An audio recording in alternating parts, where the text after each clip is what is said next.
അസ്സലാമു അലൈക്കും. ബിസ്മില്ലാഹിർ റഹ്മാനിർ റഹീം. പ്രിയ ശ്രോതാക്കളെ, പശ്ചിമേഷ്യയിലെ പുകച്ചിലിന് ഒരു വർഷം തികയുമ്പോൾ എന്ന വിഷയത്തിലെ ചർച്ചയിലേക്ക് സ്വാഗതം. 2023 ഒക്ടോബർ 7 തുടങ്ങിയ ഇസ്രായേലിൻ്റെ ക്രൂരമായ വംശഹത്യക്ക് ഇപ്പോൾ ഒരു വർഷം തികഞ്ഞിരിക്കുകയാണ്. ഈ ഒരു അവസരത്തിൽ യുദ്ധം റഫയും ഗസയും വെസ്റ്റ് ബാങ്കും എന്ന മാനം കടന്ന് വളരെയധികം വ്യാപിച്ചിരിക്കുകയാണ്. കരലലിയിപ്പിക്കുന്ന, ഹൃദയം തകർക്കുന്ന ഓരോ ചിത്രങ്ങളാണ് നിത്യേന നമ്മുടെ മുമ്പിലേക്ക് വന്നുകൊണ്ടിരിക്കുന്നത്. സ്വന്തം റിസ്കിൽ യുദ്ധമുണ്ടാക്കി ആയുധ കച്ചവടങ്ങൾ നടത്തി വൻ ലാഭം കൊയ്യാമെന്ന ആഗ്രഹത്തോടെ അമേരിക്കയും ബ്രിട്ടനും പോലെയുള്ള രാജ്യങ്ങളുടെ പിന്തുണ കൂടെ ലഭിക്കുമ്പോൾ ഇസ്രായേൽ പശ്ചിമേഷ്യയിൽ ഒരു നരബലി തന്നെയാണ് തീർക്കുന്നത്. ഇസ്മായിൽ ഹനിയ, ഹസൻ നസറുള്ള, മുഹമ്മദ് അക്കീൽ പോലെയുള്ള നേതാക്കളെ കൊലവിളിച്ച് ഇറാനെയും ഹിസ്ബുള്ളയെയും ഹൂതികളെയും യുദ്ധത്തിലേക്ക് വലിച്ചഴിക്കുന്നതിൽ ഇസ്രായേൽ വലിയ വിജയം കണ്ടെത്തിയിട്ടുണ്ട്. എന്നാൽ ഈ ഒരു അവസരത്തിൽ ലോകജനത വേറൊരു ഭീതിയിലാണ്. കാരണം ഏത് സമയത്തും ലോകമഹായുദ്ധം പൊട്ടിപ്പുറപ്പെടാനുള്ള സാധ്യതകളുണ്ട്. ഈ ഒരു അവസരത്തെ താങ്കൾ എങ്ങനെ നോക്കിക്കാണുന്നു?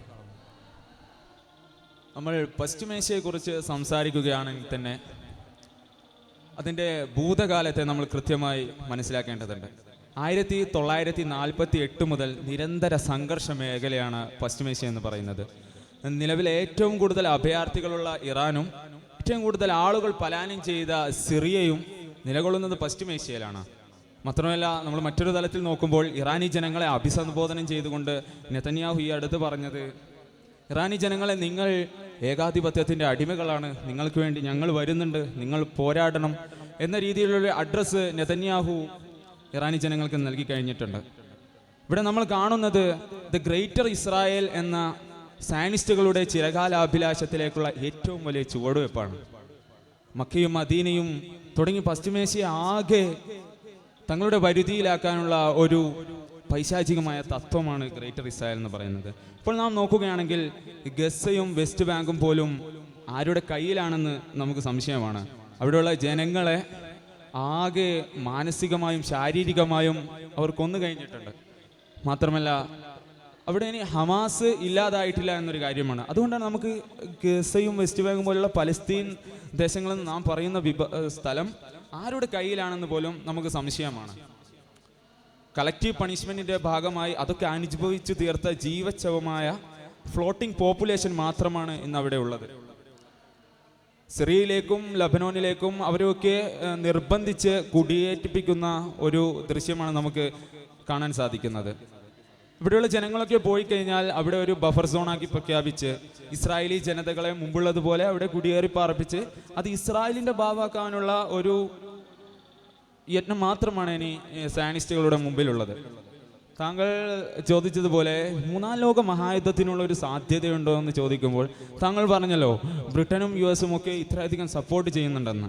അവിടെ അവർ സാമ്പത്തികമായ ഉന്നമനത്തെ മറ്റെന്തിനേക്കാളും നോക്കിക്കാണുന്ന രണ്ട് രാജ്യങ്ങളാണത്. ലോകമഹായുദ്ധം സാമ്പത്തികമായി വളരെയധികം തകർച്ചകൾ കൊണ്ടുവരുമെന്നത് കൊണ്ട് തന്നെ അത് സാധ്യതയില്ല എന്ന് പറയുകയാണെങ്കിൽ പോലും വേറൊരു രാജ്യം അവരുടെ താല്പര്യങ്ങൾക്കെതിരായി ഇവർ കടന്നു വരികയാണെങ്കിൽ ഒരു ലോകമഹായുദ്ധത്തിനുള്ള സാധ്യതയും നമുക്ക് കാണാതിരുന്നുകൂടാ. കാര്യങ്ങൾ കൈവിട്ടു പോയിട്ടുണ്ട്. ഒരു യുദ്ധം തുടങ്ങാൻ എളുപ്പമാണ്, എന്നാൽ അത് അവസാനിപ്പിക്കാനാണ് ഏറ്റവും പാട് എന്ന മഹത്വചനത്തെ വിളിച്ചോതുന്ന രീതിയിലാണ് ഇസ്രായേലിൻ്റെ ഓരോ അതിക്രമങ്ങളും. എന്നാൽ ഇന്ന് പശ്ചിമേഷ്യയിലെ ഇസ്രായേലിൻ്റെ അതിക്രമങ്ങൾ ഫലസ്തീനും കഴിഞ്ഞ് ലബനാനിലും കൂടി എത്തിയിരിക്കുകയാണ്. എന്താണ് ഇതിൻ്റെ പിന്നിലുള്ള സയനിസ്റ്റ് രാജ്യത്തിൻ്റെ താല്പര്യം? ഇവിടെ ലബനാനിലേക്കുള്ള ഇസ്രായേൽ അതിക്രമം 10 ദിവസം പിന്നിടുകയാണ്. 1300ഓളം ലബനാൻ പൗരന്മാർ ഇതിനകം കൊല്ലപ്പെട്ടു കഴിഞ്ഞു. 10 ലക്ഷത്തോളം ലബനാൻ പൗരന്മാരാണ് വീടും നാടുമൊക്കെ നഷ്ടപ്പെട്ട് അഭയാർത്ഥികളായി കഴിയുന്നത്. ജനവാസ കേന്ദ്രങ്ങൾ ലക്ഷ്യമാക്കിയിട്ടുള്ള വ്യോമാക്രമണങ്ങളിൽ കൂടുതലും കൊല്ലപ്പെടുന്നത് സാധാരണ ജനങ്ങളാണ്. അതിൽ കൂടുതലും സ്ത്രീകളും കുട്ടികളുമാണെന്നുള്ളതാണ് വാസ്തവം. ലോകാരോഗ്യ സംഘടനയുടെയും ഐക്യരാഷ്ട്രസഭയുടെയുമെല്ലാം വിലക്കുകളും അഭ്യർത്ഥനകളും മാനിക്കാതെ ഇസ്രായേൽ ഈ കൊടും ക്രൂരത തുടരുകയാണെങ്കിൽ അതിഭീകരമായൊരു അവസ്ഥക്കായിരിക്കും ലോകം സാക്ഷ്യം നിൽക്കേണ്ടി വരിക. ഇവിടെ ഇത് പശ്ചിമേഷ്യയെ ഒട്ടാകെ ഒരു തുറന്ന യുദ്ധത്തിലേക്ക് തള്ളിവിടുമോ എന്നുള്ളതാണ് സമാധാനം ആഗ്രഹിക്കുന്ന ലോകജനത ഇപ്പോൾ ഉറ്റുനോക്കിക്കൊണ്ടിരിക്കുന്നത്. നമുക്കറിയാം, കഴിഞ്ഞ ഒക്ടോബറിൽ തുടങ്ങിയതോ പെട്ടെന്ന് അവസാനിക്കുന്നതല്ല പശ്ചിമേഷ്യയിലെ സംഭവവികാസങ്ങൾ. മുസ്ലിങ്ങളും യഹൂദരും ഒരുമിച്ച് കഴിയുന്ന ഒരു സുന്ദര രാഷ്ട്രമെന്നും, അല്ലെങ്കിൽ പരസ്പരം കൃത്യമായ അതിർത്തികൾ പങ്കിട്ടുകൊണ്ട് രണ്ട് രാഷ്ട്രങ്ങൾ എന്നുള്ള പരിഹാരവുമെല്ലാം പലപ്പോഴും ലോകജനത മുന്നോട്ട് വെച്ചതാണ്. അപ്പോഴൊക്കെ ഫലസ്തീനെ അംഗീകരിക്കില്ല എന്ന ധാർഷ്ട്യഭാവം കൈകൊള്ളുകയാണ് ഇസ്രായേൽ ചെയ്തിട്ടുള്ളത്. ലോകത്തുള്ള 195 രാജ്യങ്ങളിൽ 146 രാജ്യങ്ങളും ഫലസ്തീൻ അംഗീകരിച്ചു പോയും അതുപോലും സമ്മതിച്ചു തരാൻ ധാർഷ്ട്യം അനുവദിക്കാത്ത അധിനിവേശ രാജ്യമാണ് ഇസ്രായേൽ എന്നുള്ളതാണ് ഇപ്പോഴത്തെ പ്രതിസന്ധിയുടെ അടിസ്ഥാനം.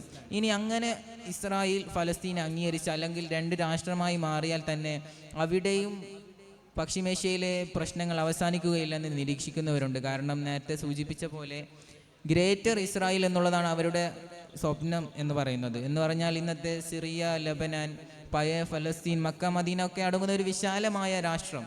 അതുകൊണ്ടാണ് അവർ ഗസയിലേക്ക് ഒരു മറുപടി എന്ന് പറയപ്പെട്ടിട്ട് തുടങ്ങിയ യുദ്ധം പിന്നീടത് ലബനിലേക്കും ഇറാനിലേക്കും ഒക്കെ വ്യാപിപ്പിച്ചത്. അതുകൊണ്ടാണ് യുദ്ധം തുടരേണ്ടത് അവരുടെ ആവശ്യമാണ് എന്ന് പറയുന്നത്. ഈ ഒരു വർഷം കൊണ്ട് ഫലസ്തീനിലെ ജനങ്ങൾ ലോകജനതയുടെ ശ്രദ്ധ അവർക്ക് അനുകൂലമായിട്ട് ഏറ്റെടുത്തിട്ടുണ്ട്. കൂടാതെ താങ്കൾ പറഞ്ഞ പോലെ ലോകത്തെ 195 രാജ്യങ്ങളിൽ 146 രാജ്യങ്ങളും ഇസ്രായേലിൻ്റെ മേലിൽ യുദ്ധം നിർത്താനുള്ള സമ്മർദ്ദങ്ങൾ ചെലുത്തി.